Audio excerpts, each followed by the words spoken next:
Hi there and welcome to another edition of Black and Azul. It is our 20th episode right here in studio.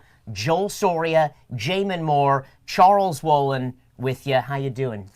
I'm doing well. As always, delighted to be here with you guys and share some thoughts with the viewers back home. Yeah, we're looking forward to your questions. The 20th episode. We expect you to bring strong questions for us tonight, make us think, and give you good answers. We've come a long way. Up and down week for the San Jose Earthquakes. Two games within the week.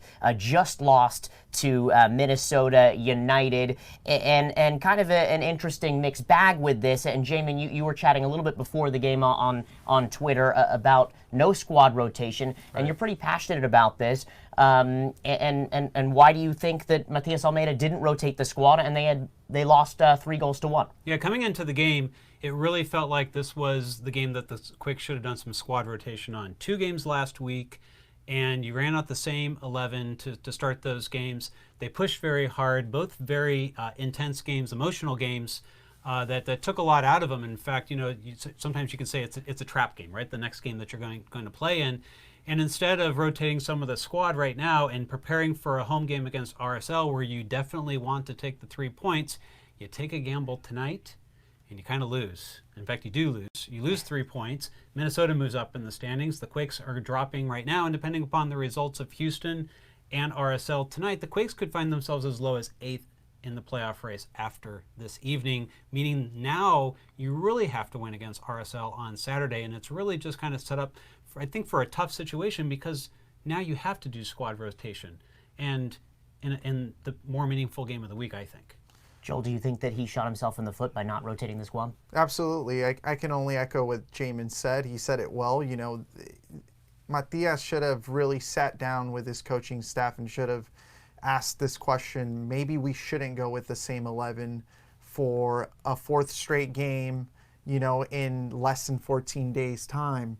This team needed a breath of fresh air, and they didn't get that today. We were talking about this, Jamon. Jutson was one of those players that you can just tell was out of, just unsynchronized today, was really gasping for air and was at fault for the first 2 goals. Another one of those players could have been Marcos Lopez, who seemed a little shaky and, as we were able to tell, made an insensible foul close to the penalty box. This is, I think, the best time. Prior to the game, it was the best time to really just look back at what they've done, which everything they've done it really well, and just say, hey, maybe we won't settle for a victory in Minnesota. It's a difficult place to play, the first time actually in Minnesota, but the environment there is very ruckus. So you maybe settle for a draw, try to eke out a win. Today they go back home empty-handed, and like Jamon said, up comes RSL at home this Saturday, which I think is, like you said, the most meaningful game of the 2. You want to take your home games, and like we've said on this show multiple times, right, the Quakes started off the season with 3 home losses, and so they're playing from a deficit, and they need to be able to get results every home game, and now you've put yourself a little bit behind the 8 ball in preparing for that game, meaning that you probably have to do a squad rotation when otherwise you wouldn't have. Now, it's just going to be a lot tougher. Let's give the Quakes some credit tonight. I do feel like the team came to fight. I think that one of the statements that Matias Almeyda was making by putting out the 11 that he was that he wasn't going in to play for a draw. Correct. He was going in to play for a win, and they went all out. And you could see from the very beginning that they were going to be a little bit slower than they were in the past week.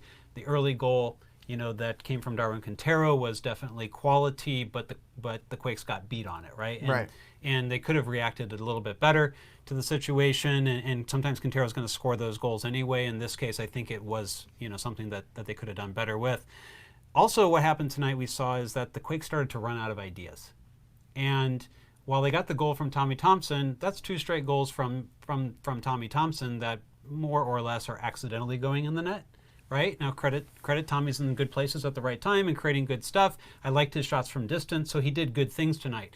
But at the same time, the Quakes had 10 blocked shots. That just meant that they weren't really taking advantage of opportunities as they were presented to them. They were slow to react. Those shots were getting blocked. There was an opportunity for Vako to finish with a one-touch in the box. He takes 2 touches, reacts slow. It was situation after situation just like that throughout the game, and I think the block shots showed it. Overall, the Quakes had 8 shots on target, limited Minnesota to 4 shots on target, but they put 3 of those in the net. So, Right.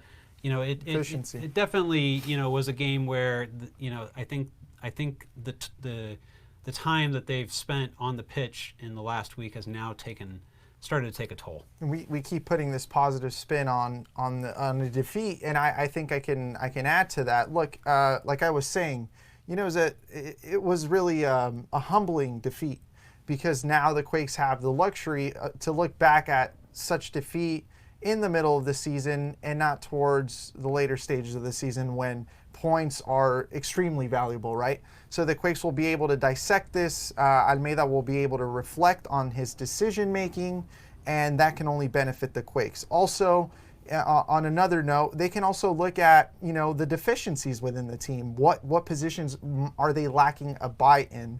And I think we were talking about this as well. That number 10 role. Magnus Eriksson. You talk about there being a drought of ideas. Well, Magnus Eriksson was a big part of that. He quietly played a good game. Yes, we'll give him that. But there were times where you would expect the player that's playing that position to pull something out of his pocket, to maybe be a bit more ambidextrous. He wasn't that tonight. And he really hasn't been all that much this season. So why not have a second 10 on the bench with quality, with experience? Why not have another number 6 that can replace Jutsen, who was obviously winded and had tired legs? They don't have Aníbal Godoy. They don't expect him until the middle of August. These are questions that need to be asked and should be answered. Minnesota, at right around the second goal, decided to just sit back and bunker. Right. And did so effectively, and the Quakes had a hard time breaking that down. Vaco in the first half particularly, every time he touched the ball, he had 2 guys on him. And they really gave no space. And credit to Minnesota, because I thought they did a really good job limiting those opportunities that the Quakes had, even though it felt like they had a lot of shots. Again, they're on top of them with those block shots. They are limiting those opportunities. I think the Quakes will end up kind of winning in the expected goals by a little bit here, but it wasn't because they had necessarily the better situations overall. It was more in aggregate. Yeah, I mean, my take on this whole thing is I actually think in Matias Almeida's shoes, he wanted to get some more information. And so that's why he didn't rotate the squad and see how much fitness these guys have. And he's put a lot of impetus into the preseason training that the team had down in Cancun. And, if I'm Matias Almeida, who happens to be a serial winner, by the way, this guy just wins matches. Right. He's going to win every single game. And so while I understand that a squad rotation here is probably a natural thing, since he's a new manager, and this is a squad that he doesn't entirely know at the end of the day, he wants to see what he can eke out. And then my last point here on this is the fact that Minnesota came to San Jose. They beat San Jose at Avaya by a scoreline of 3-0 earlier in the season.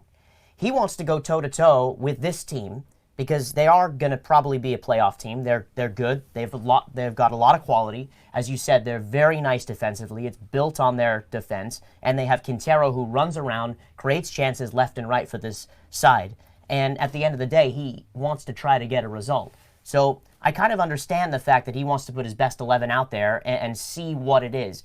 At the end of the day, we haven't seen any injuries. We didn't see anybody come off in a kind of a crazy exact state. Scary topple, Yeah, scary topple. But at the end of the day, still. But, if I'm Matias Almeida, I'm still going in against this Minnesota side. And if you look at the standings, you look at the table between 4 and 8 in the table, there's a difference between 2 points. San Jose, Dallas, Salt Lake, Houston, Minnesota, all in there. And then there's kind of a clear-ish top 3 in there with LAFC, Galaxy, Seattle, which I do actually think that the Quakes can be into the top 4 part. My early season prediction is still holding strong. I said the Quakes were going to be competing for the 6-7 spot. They're right there.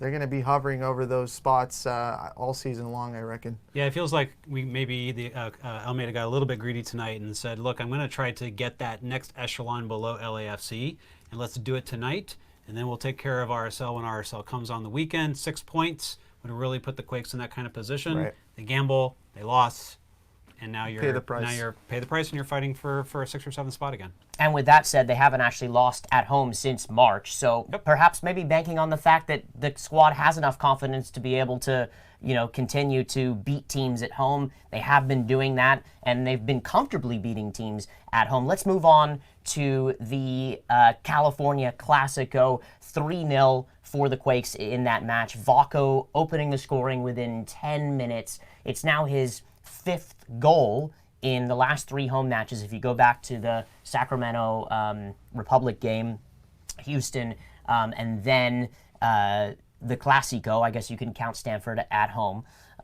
But he's been on fire, and earlier in the show we've talked about this, and I've insinuated that he was the fall guy, but somebody must have gotten his ear and said, you need to be one of the premier wingers on this team, because now this manager doesn't just have Cristian Espinoza and Shea Salinas. He's got Vako as a quality winger in this side and can still play underneath, and something just has clicked in this lad. But overall, Jamon Moore, you said earlier in the show that this game is emotional, and when I saw the highlights of this match, it was emotional. The players pumping their fists at the end of the final whistle. And so a big victory, and it means a lot to the Quakes and to the players. It does, and it's not just the physical toll; it's the emotional toll. Let's not forget about that, because this was a fantastic game in the Cali Clásico. The Quakes put everything into it. They had a crowd of 50,000 plus behind them, a new record in the Cali Clásico from a crowd perspective. Congratulations to the team for the great job that they did on marketing and getting fans to the game and getting fans behind the team. And it did feel like people really came for a match.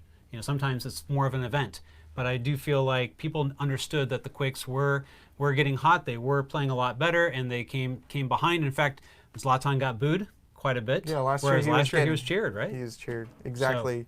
So, the fan base was certainly behind these Quakes, and for the right reasons. They're playing really a convincing brand of soccer, and it was a statement victory, a big victory for the Quakes.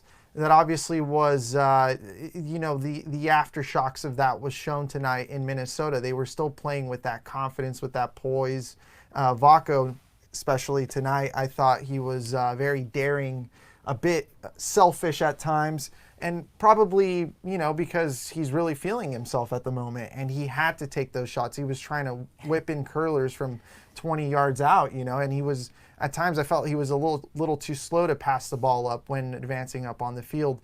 But, a big victory, statement victory. The Quakes are certainly for real this season. I don't see them not competing to make the playoffs. They're going to be in that bubble. But, yeah, just going with the latest, today it was a tough loss for them. Yeah.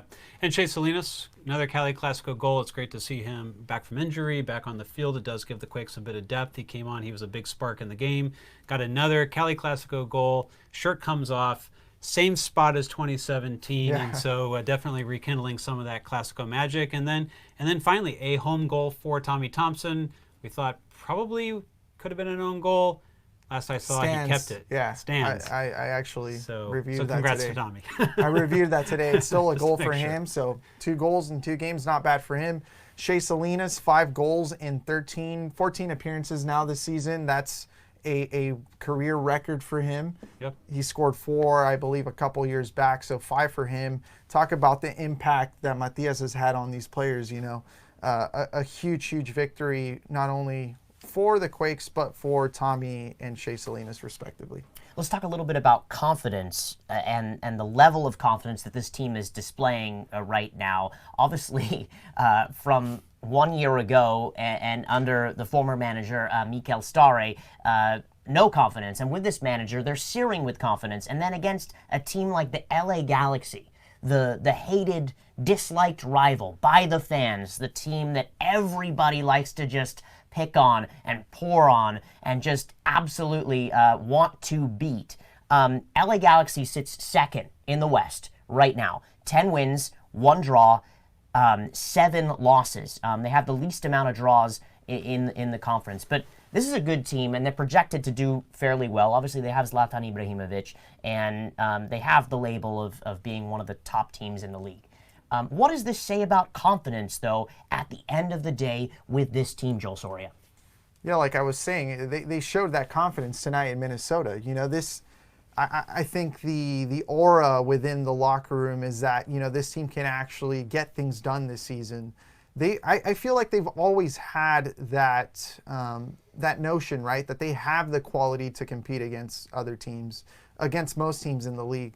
The league is set up that way. There's a lot of parity in MLS, but for mental reasons, the Quakes were out of the picture completely last season, and now they've really convinced themselves that they were able to escape that gloominess, and now have finally turned a corner, and they can actually put that quality to use.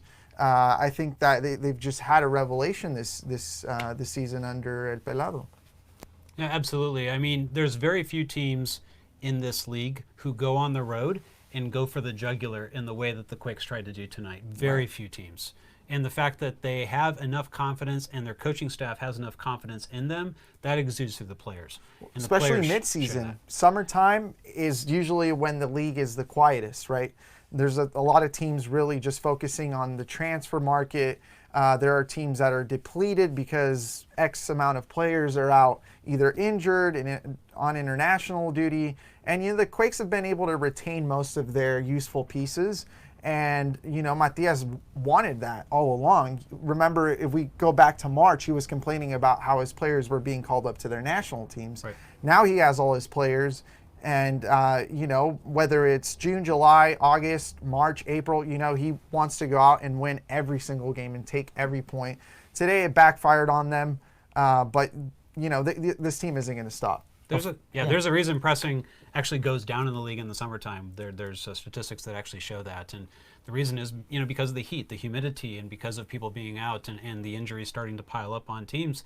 It's very remarkable that Matias Almeida brings that same style, doesn't change anything. Yeah, there's just not much. And just pushes. There's not much focus on the league, during the summertime. Before we get to your questions here, just want to let you know that this is an inclusive show, so keep the questions coming. Jeff Vicas, Emmanuel TWR, Alicio Sandoval, Nathan Zaragoza, Raul Rodriguez. Keep your questions coming as well. But let's quickly jump into talking about Real Salt Lake. Very close in the table with the San Jose Earthquakes. Jamon Moore, where do you see this? I know you're a bit wary after playing playing the starting 11 tonight, and then having to host Real Salt Lake, who's right there, 26 points, 8 wins, 2 draws, 8 losses. No, RSL is a dangerous team, without a doubt. They are, although an inconsistent team. And a lot of the reason of their inconsistency is just due to up and down offensive production and some of the questions that they've had on defense throughout the year. And so it will be a test. It's a test that the Quakes ought to be able to pass, particularly under normal circumstances. Now, they are still going to be absent Nick Lima. They are still going to have to deal with potentially squad rotation issues. They still have Anibal Godoy out. So the Quakes have their own issues to deal with. But I do think that Matias is going to set the team up in the best way he possibly can, and they're definitely going to go hard for the win. A lost RSL at home would be close to inexcusable, and it would really kind of put them behind the 8 ball to try to claw back into the playoff race, with now the second half of the season starting. Well, they will have Harold Cummings back, but he's going to be tired, I suppose, after pretty heavy tournament with Panama in the Gold Cup. But yeah, every time RSL comes, they always come with such character. Mike Pecky is a very emotional guy, and he always keeps his team, as he makes it a playoff contender. RSL is always a playoff contender, and will be for, as long as Mike Pecky is there. They have a successful youth academy. They really know how to work that pipeline really well, and they have some decent players. This season they've been up and down, like most of the teams outside of the top 3 in the West have been. But it's definitely a crucial game, and like you were saying, if the Quakes do drop all 3 points, that to me it would be a big failure. It would be, and the weapons for RSL are the people who have been doing it now for a couple years: Corey Baird, Albert Rusnak, Krylak. Sam Johnson, Savarino. Those are the players who are really going to bring it for RSL. Of course, this is the last year for Nick Armando in net for them, and so it's been an emotional year for them in regards to his pending retirement. And so we do expect RSL. They understand what's at stake here. They understand that their place in the Western Conference, just like the Quakes, is kind of on the line right here, and they're going to come, I think, with guns blazing. Can't believe Nick Raimondo is retiring right before CBA negotiations. You would suspect he'd want to stay an extra year and probably rake out a couple of extra dollars from from a 1-year contract. Yeah, maybe so.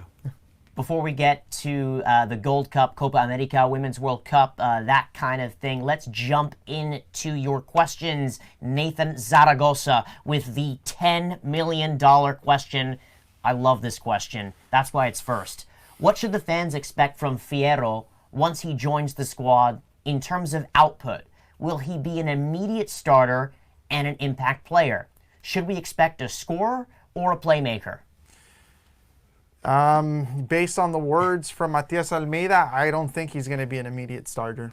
And I don't think his level really warrants it either. Like I said, he's a player that's been on a downhill these past couple of years. Has been really inconsistent, has lacked minutes. In fact, didn't score at all last season in about, I believe, 22 league appearances. And that's his duty, right? That's his job, is to score goals, to create goals. He didn't do that with Morelia, and now he comes with a load of expectations on his back. Yes, he's not a DP player; he's a TAM player, but the Mexican is still expected to be an impact player. It's going to take a little bit of time for him to really crack that 11 and to really acclimate and assimilate to the lifestyle and the level of play out here. Not that the level of play in Mexico is inferior to MLS, but it's certainly a different pace. He does know Almeida's system, though, pretty well, so that will definitely benefit him. But this player really needs to come out here and make a statement for himself, because he hasn't been doing that in the last couple of years. Yeah, I totally agree. And just hearing Matias Almeida last week after the Houston victory, he said that he knew Fierro well and that he's going to have to work hard to get into his team. Nothing's promised. And I think what's really key here is also he can play in multiple positions.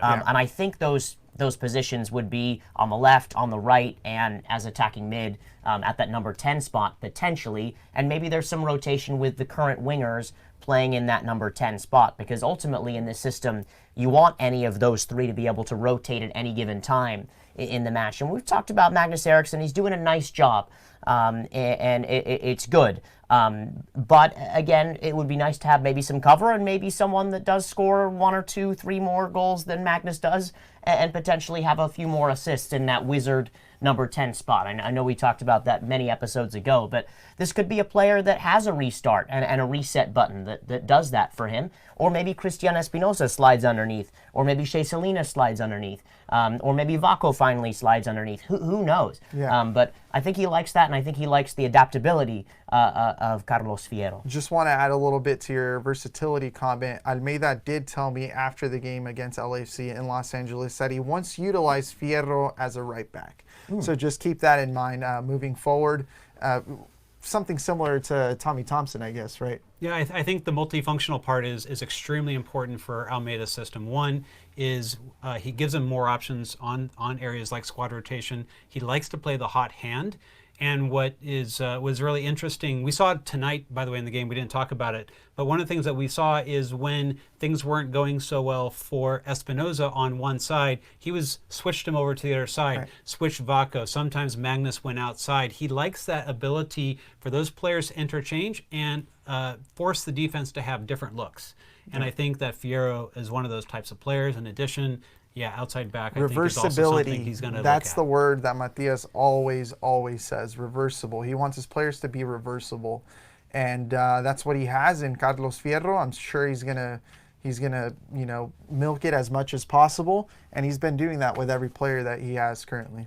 Keep your questions coming. Jeff V. Koss, do you expect the Quakes to still fill the DP spot? If so, any rumblings around players we may be targeting, or at least a position? Tricky question here. I'm going to throw it to you, Joel. Well, what I can say, and I've said it before, is Andy Rios is set to join San Jose. That's for sure. I think the team is working a few things out before they make the announcement in the coming weeks or so. But he is going to be, I think, the final signing for the Quakes this summer. I haven't heard of anything else. If something else did come upon us, which I wouldn't put it past the Quakes, it would be surprising. But to my understanding, I think Rios is going to be it for the Quakes this summer. And as we were talking before the show, Joel, the Quakes are starting to run out of roster spots too, and international spots, and all these things are very big deals in being able to do this. So it's a good chance we may see a player that's on the roster right now, the 24, maybe move into a season-long Reno loan or something along those lines. We can speculate as to who that may be, but we've got to be able to make room for players coming in right now. I think what the team is going to say is their intention was to sign a DP. They were able to bring in someone like Fierro, who is a higher paid player, but they were able to use TAM to be able to bring him down. From that perspective, he's effectively a DP level player. Look, and Matias gave us a lot of context clues at the beginning of the season. He said he wanted every player to really showcase that they belonged here. And I think every player has done that for the most part. Every player has gone on the field at one point or another. Every player has shown Matias on and off the field that they do belong to be on the team, at least for this season. And it makes a lot of sense. Look, they don't have roster flexibility, right? They're pretty much occupied completely. If they are actually 30 of 30. But this offseason, in the wintertime, there's going to be a lot of contracts that are expiring. I think it's going to be then that the Quakes are really going to make an overhaul, or maybe a mini overhaul, right? Nothing to the magnitude of 2018, but close to that. No. Yeah, and Matias Almeida's past at River Plate and at Banfield, he's overturned the squad in many ways, one to put his players in there. And you would have to expect a larger overhaul, not just this year, but in the coming years to come. Raul Rodriguez, don't worry, I am paying attention to you, but will the Quakes sign Kawhi Leonard? I am paying attention to you, but let's go into your other question here. If the Quakes play Minnesota in a smart, by the way, good and tricky. If the Quakes play Minnesota in a two-legged playoff, would they win that, Jamon Moore? I think a lot of it depends on their positioning. If they get the ability to play the home game that they want to do, I think yes, they will have the advantage to be able to do that. Matias is very good in the single game situations, right? Yeah. Right now, you're dealing with fixture congestion and all that type of stuff. Once you get to the playoffs, everyone's back. You have your roster. You know it's going to be. You can plan that out. That's where Matias, I think, is really going to shine for this team. He's shown it time and time again in cup tournaments with other squads. Exactly. He's going to have that chance in the playoff to show what he can do, with this Earthquakes team. You took the words out of my mouth. Look, Matias Almeida is an elite coach, one of the best coaches in the America, but he does nothing. He does it all that much better in tournament situations. That's when he is literally elite in the top 1 percentile. Matias Almeida is a genius when it comes to preparing his teams for a do-or-die situation. I think if this team were to get into the playoffs for that specific reason, they would be able to make a deep run, is because Matias really, really just knows how to study the opponent, e.g. Toronto last season in the CONCACAF Champions League, and he just gives it to them. So, I guess to answer your question, I think the Quakes would win that. No doubt. You know what I'm going to say? I'm going to say third time's a charm, and maybe the fourth time too. Who knows? Just an update on the Gold Cup. Nick Lima, again, didn't start the match. It's currently in a delay in the 17th minute in Nashville. They are 2 hours ahead of our current time. And actually, I guess it just restarted. So 23rd minute now. And the U.S. leads by a 1-0 against Jamaica, which, if this result were to stand, the United States would take on Mexico in the final. Joel, you and I attended both the Mexico and U.S. matches this spring. We got to see both sides. We talked about this a little bit early going in the show, talking about kind of a Gold Cup preview. Let's little preview the final here, USA versus Mexico. Where do you stand with that? Well, the U.S. men's national team will, for the first time, play in front of a sold-out crowd if they play against Mexico. So that's a good start for them. You know, Mexico to me is the favorite out of the two, but Mexico haven't been playing convincing. Last night, it was sort of a shaky performance against Haiti. Props to them; they played an exceptional game throughout 120 plus minutes. The U.S., I mean, if the score stands, they'll eke their way into the final, and you know, those rivalries are always instant classics. You know, you really just can't beat that, at least in our part of the world. You know, Mexico, U.S. doesn't get any better than that. Mexico got saved on a penalty last night that they did not deserve. Definitely very soft for me. So, and also I think that... We're exchanging blows here, I think. Haiti had a great goalkeeper performance. Actually, a goalkeeper who could be looking for work, maybe an option for an MLS team here. But Haiti got a great performance out of their goalkeeper. I think if it had gone to penalties, it could have been very interesting. But it didn't. It didn't. And so, and look, Greg Berhalter's, you know, I think he looks at this tournament really as kind of a tune-up for the World Cup. I think he's still trying to put in his system. It's a complex system. At right back, he's been exchanging Nick Lima and Reggie Cannon in different games. I think they've each had a game that they've done well for themselves in. And, you know, we'll get to see if Nick starts in the final or not. We're getting ahead of ourselves there. They still have to travel to Trinidad before they reach that World Cup. The final's going to be in Chicago. And about 12 years ago, I remember one Benny Feilhaber hitting the ball out of the air while I was watching a game as an intern at ABC 7 News and literally standing up, and he hits it on the half volley. But Chicago will present an amazing atmosphere for both of these two teams, and that's cool. It'll basically be 50-50, similar to you know how Los Angeles is, or that kind of thing. 80-20, you think? Okay. I lived in Chicago for a long time. It's very much a Latino area. Yeah. I think it'll big be Mexican Mexico. community. Fantastic, and I love the fact that there's dueling atmospheres here. And I'm glad to know that. Let's move on to the Copa America a little bit.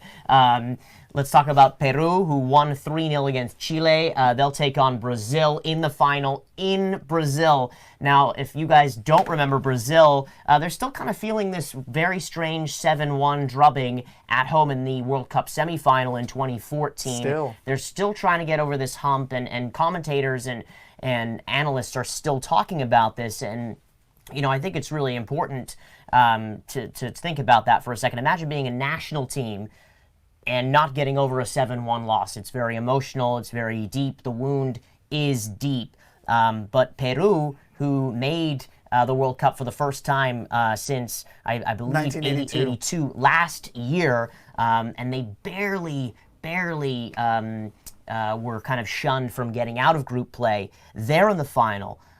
They have the wind at their sails, but this is a Brazil side that's used to winning. They haven't won a Copa America in quite some time, and it sets up for what is going to be a grandstand final, right? Yeah, no Jutsen for the Brazilian side, so. He stays at home, right? Yeah, we'll see. We'll see how it ends up. Obviously, Peru is undoubtedly the underdog. What fantastic story, you know. They were barely able to get out of the group stage and now find themselves looking up at, you know, the giant in Brazil, and we'll see what happens. But surely, you know, Brazil is destined to win this one. It feels like Brazil for me too. Gotcha. And let's move on to the Women's World Cup final. Netherlands booking their place in the final today. 1-0 victory over Sweden. They'll take on the United States. That won 2-1 against England yesterday. On Sunday morning, the number 1 ranked team in the world going back-to-back World Cups. Jamon Moore, is this a given, or can the Netherlands give the United States a run for their money as kind of a USA light if you will, a similar brand of football, a good brand of football, an attacking brand of football. But is the U.S. just too strong? I think that the U.S. is definitely deep, and that's going to play to their advantage here because they've had the ability to be able to put the players onto the pitch for tactical situations so far in this World Cup. Jill Ellis took a lot of heat for sitting Megan Rapinoe. Yes, Megan was probably a bit hurt, banged up after the previous match, but by not putting her onto the pitch, instead putting Press on, and then Press actually goes out there, right against Bronze, one of the best players in the goal, and gets a goal. And, so it just kind of shows how deep the U.S. is, that they can just switch out players with that kind of depth and be able to do that. I think Ellis will get the opportunity to set up her roster the way that she wants for this particular final. It's going to be very hard, I think, for Netherlands to be able to break them down and be able to get the goals that they're going to need in order to win. Yeah, I think Ellis is definitely going to get the last laugh on all the critics. So many people questioning her scheme, her substitutions, her management skills. And, this U.S. team is the heavy favorite to me. Such a convincing game against England. Press just really stepping up for what we know, an injured Rapinoe. Right. But it would also obviously be the icing on the cake to have Rapinoe feature in the 11, go on and score, a game-winning goal or something similar to that. And obviously Alex Morgan too is living through a really good moment. But something really meaningful came up while I was surfing Twitter, and it was a question asked by a well-known Mexican journalist, soccer journalist, sports journalist, David Faitelson, and he asked, it's interesting, there are no Latinas on this U.S. Women's national team, and I guess I never really realized it, and I never picked up on it, and never recognized it. Because to the eye, sometimes it seems like, it is somewhat of a diverse team, but in reality, it's not. It's not a diverse team, and I think there's a lot of questions that need to be asked before they get answered. They need to be asked. I don't think they've been asked, not at all. Jamon and I, we were talking about this before coming on air, and especially here in our state, there's 40 million citizens, and a lot of the young women, they really, soccer is the passion, Yes. Specifically here in the Bay Area, we've been asking this question. Some of us have been asking this question or have been asking for it time and time again. When are we going to get an NWSL team to play here out of Via Stadium? California doesn't have a pro women's team. And the market is there. We see it when the national team comes. They pack it up to the brim. Something needs to happen here. I understand that the NWSL is not the strongest. They don't have the strongest infrastructure. They don't have the deepest pockets. But certainly a team here in the Bay Area can benefit their league. Yeah, absolutely. I think we already know that the men's game gets a lot of criticism, and the U.S. national team has definitely faced in the past for not being reflective enough of our communities in the United States. And specifically in the state of California, we know youth soccer is very, very popular among girls. And it's definitely, if not the top sport, the second sport, but it's very, very big. When you go to all the big clubs in the area, there's almost just as many girls teams as there are boys teams. And they're very, very good, and they're very strong players. I mean, the Earthquakes have their own star, Sophie Jones, right? Yeah. And so, you expect players like her to get the opportunities. But we've long known that there's these communities, these outlying communities in the Bay Area, where the reach from the academies is not quite there. Salinas is a good example of that. Right. Your area of Turlock, another example of some of these types of areas where the reach is not as far as it needs to be. And so part of it is the academies need to spread out more and be able to reach these types of communities to be able to get the true best players in the areas. And then those players need to have the opportunities to play for the national team. And so, I think the women's game has further to go still than the men's game in this regard, and the men's game still has a ways to go. These two lads right here, talking about diversity, talking about inclusion, talking about ways to make your community better. Women's rights. And from the grassroots and from the club level, it starts with the fact that you talk to your neighbor, you tell them how you feel about soccer and the community, and the fact that you want to have it be an inclusive place, and appreciate everybody tuning into this show, listening to our opinions. We are an inclusive show. We appreciate all of your questions as always. Raul Rodriguez, Alicio Sandoval, Jeff Vikas or Vikash, I'm not sure how you pronounce it, but I'm just going to put the sh on the end. Nathan Zaragoza. Emmanuel TWR, thank you very much. Thanks our producer, Jason Sholl, our associate producer, Aaron Sholl, for Joel Soria and Jamon Moore. I'm Charles Wollin. We'll see you next week for another edition of Black and Azul. Thanks so much. Take care and good night.